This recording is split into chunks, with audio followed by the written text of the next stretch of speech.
अस्सलाम वालेकुम स्टूडेंट्स। आज हमारे चैप्टर नंबर 3 क्लास 10 की प्रोग्रामिंग एक्सरसाइज नंबर 1 है।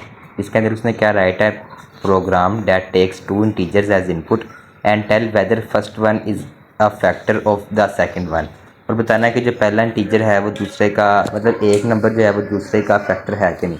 अब फैक्टर फाइंड करने का तरीका हमारे पास ये होता है कि अगर एक नंबर दूसरे नंबर को कंप्लीट तौर पर डिवाइड कर रहा है यानी उसका रिमाइंडर ज़ीरो आ रहा है तो वो उसका मतलब है कि वो नंबर दूसरे का फैक्टर है। अगर इन केस हमारे पास आंसर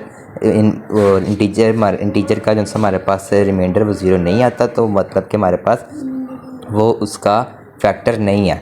ठीक है, तो चलिए इसका देखते हैं प्रोग्राम।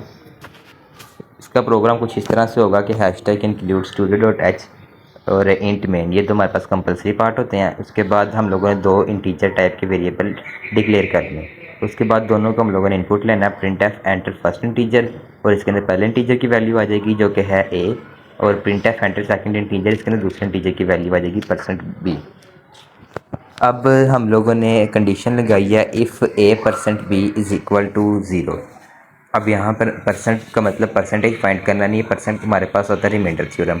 ये ए और बी को डिवाइड करेगा और जो हमारे पास रिमाइंडर रहेगा वो अगर आ गया हमारे पास ज़ीरो के इक्वल, हम लोगों ने इसके अंदर डबल इक्वल इसलिए लगाया क्योंकि हमारे पास प्रोग्रामिंग लैंग्वेज के अंदर डबल इक्वल हमारे पास इक्वल टू के लिए इस्तेमाल होता है, और जैसा सिंगल इक्वल का साइन होता है वो हमारे पास असाइनमेंट ऑपरेटर होता है।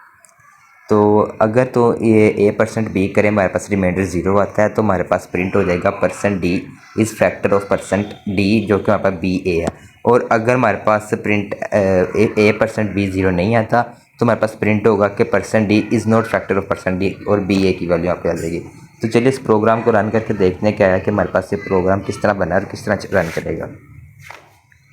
फर्स्ट इंटीजर की वैल्यू हम लोग लिख लेते हैं, लेट्स सपोज 81। ठीक है, सेकंड इंटीजर में हम लोग लिख देते हैं 3। अब ये चला के देखते हैं। अब 3 क्योंकि 81 को कंप्लीट तौर पर डिवाइड करता है, इसका रिमाइंडर ज़ीरो आता है, इस वजह से उसने हमें प्रिंट करा दिया कि 3 जो है वो 81 का फैक्टर है। अब हम लोग एक और चीज़ करके देखते हैं, लेट्स सपोज ये हमारे पास आ गया 23 और इधर हम लोग फैक्टर लिख देते हैं 2। अब 2 इज़ नॉट फैक्टर ऑफ 23, यानी कि हम लोग जब 2 और 23 को डिवाइड करेंगे ये कंप्लीट हमारे पास ज़ीरो आंसर नहीं देगा, इस वजह से इसका आ गया नॉट फैक्टर।